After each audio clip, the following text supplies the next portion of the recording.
वर्ष 2020 मार्च से ही लोगों के लिए संकट का दौर रहा है। बढ़ते कोरोना महामारी को लेकर देश के प्रधानमंत्री नरेंद्र मोदी ने 22 मार्च से देश में लॉकडाउन का ऐलान किया, जिसके बाद से सारी चीजें बंद हो गई।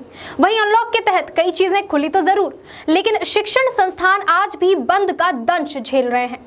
नहीं, हमें सरकार और प्रशासन से कोई भी अभी तक जो है न सूचना मिली है न सुविधा मिली है। जबकि आप देखेंगे कि अभी बिहार में चुनाव संपन्न हुए, झारखंड में दो उपचुनाव हुए, लाखों की भीड़ इकट्ठी हुई तो कहीं से भी कोरोना नहीं फैला। मॉल्स खुले हुए हैं, शादी ब्याह में हजार लोग शामिल हो रहे हैं, बस में लोग ठूस ठूस करके भर करके जा रहे हैं, तो वहाँ पर कहीं भी कोरोना नहीं है। आम लोगों को आप देखिए, हर भीड़ में बिना मास्क के लोग घूम रहे हैं। सब जगह आप देखिएगा हजार की संख्या में लोग खुलेआम सड़कों पे आपको नजर आएंगे, है ना। कहीं पे भी जो है कोरोना नहीं है। लेकिन सरकार को ऐसा लगता है, प्रशासन को ऐसा लगता है कि कोचिंग संस्थानों में ही कोरोना छुप करके बैठा हुआ है। जैसे ही बच्चे आएंगे कोरोना उनको पकड़ लेगा। तो ये सरकार की एक अच्छी नीति नहीं कहलाएगी कि वो कोचिंग संस्थानों के साथ इस तरह का जो है दुर्भावना का भावना रख रही है या गलत भावना रख रही है। मैं आपको बता दूं, मुझे बताते हुए बहुत दुख हो रहा है कि इस कोरोना पीरियड में हमने अपने दो शिक्षकों को खोया है। हमारे एक शिक्षक आर्थिक अभाव के कारण निखिल सिन्हा जी, उनकी मृत्यु हो गई। उनके दो छोटे बच्चे हैं, पत्नी। हम लोगों ने कोचिंग एसोसिएशन हजारीबाग की ओर से 61,000 रुपये की उनकी सहयोग राशि प्रदान की। साथ ही साथ कोचिंग फेडरेशन ऑफ इंडिया ने भी उन्हें 21,000 की सहयोग राशि तथा उनके दोनों बच्चों की अभी से लेकर के ग्रेजुएशन तक की पढ़ाई का जिम्मा उठाया है। तो अब सोचिए कि क्या स्थिति है।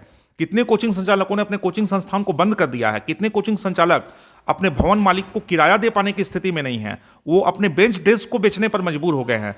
तो आप सोच सकते हैं कि शिक्षा जगत पर कितना ज़्यादा प्रभाव पड़ा है। कोचिंग संस्थानों से बच्चे उज्जवल भविष्य का निर्माण करते हैं। IAS, JPSC, SSC, railway, banking, teacher, दरोगा, सीटेट, हर भीड़ में बिना मास्क के लोग घूम रहे हैं। सब जगह आप देखिएगा हजार की संख्या में लोग खुलेआम सड़कों पे आपको नजर आएंगे, है ना। कहीं पे भी जो है कोरोना नहीं है।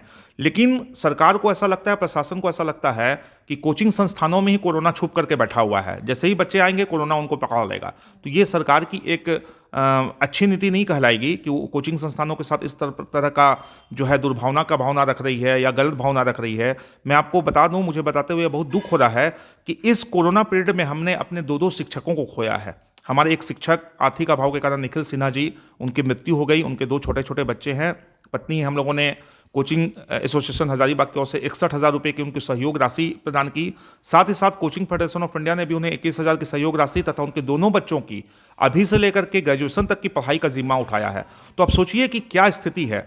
कितने कोचिंग संचालकों ने अपने कोचिंग संस्थान को बंद कर दिया है। कितने कोचिंग संचालक अपने भवन मालिक को किराया दे पाने की स्थिति में नहीं है, वो अपने बेंच डेस्क को बेचने पर मजबूर हो गए हैं। तो आप सोच सकते हैं कि शिक्षा जगत पर कितना ज़्यादा प्रभाव पड़ा है। कोचिंग संस्थानों से बच्चे उज्जवल भविष्य का निर्माण करते हैं। IAS, JPSC, SSC, railway, banking, teacher, दरोगा, सीटेट, जेटेट, अपने इंजीनियरिंग की पढ़ाई, मेडिकल की पढ़ाई, 11-12 की पढ़ाई, 9-10 की पढ़ाई में सर्वोच्च स्थान प्राप्त करते हैं। कोचिंग संस्थानों का बच्चों के उज्जवल भविष्य के निर्माण में अहम भूमिका होती है। फिर भी सरकार हमारे लिए बिल्कुल निष्ठुर है।